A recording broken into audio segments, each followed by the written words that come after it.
خطير من هاني سعيد يفاجئ به النادي الأهلي ويعلن عن تحالف مع الزمالك وشكوى الفيفا. ولكن في البداية عطروا فمكم بالصلاة والسلام على رسولنا الكريم. ولو أنت داعم للنادي الأهلي اضغط إعجاب على هذا الفيديو، ولا تنسى الاشتراك في القناة وتفعيل جرس التنبيهات حتى يصلكم كل جديد. ما زال الإعلام المأجور على النادي الأهلي يشن حملة شرسة بقيادة إعلاميين كانوا محسوبين على النادي الأهلي، لكن زي المثل المصري اللي بيقول الفلوس بتعمل نفوس. وأنا أعلم جيدا من مصادر موثوقة ومن صحفيين أن بيراميدز يدفع ملايين الدولارات للصحفيين والإعلاميين داخل مصر وخارجها لتشويه صورة النادي الأهلي، ودي اللي أكدها رئيس القطاع الرياضي بنادي بيراميدز هاني سعيد، وأدلى بالتصريحات نقلها موقع أبو ظبي الرياضي منذ قليل. وقال: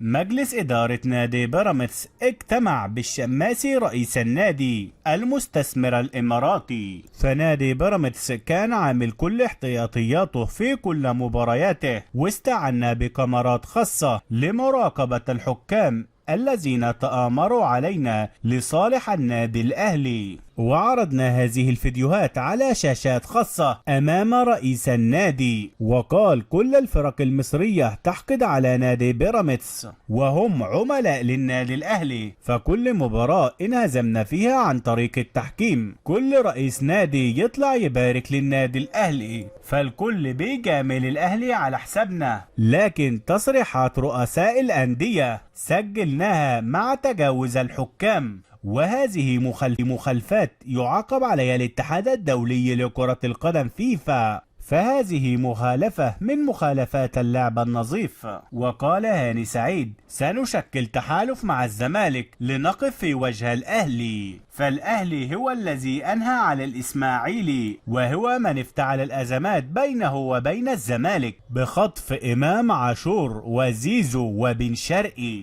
وقال هاني سعيد: أنا أشكك في كل البطولات التي حصل عليها النادي الأهلي، فهي بطولات حصل عليها بالتحكيم.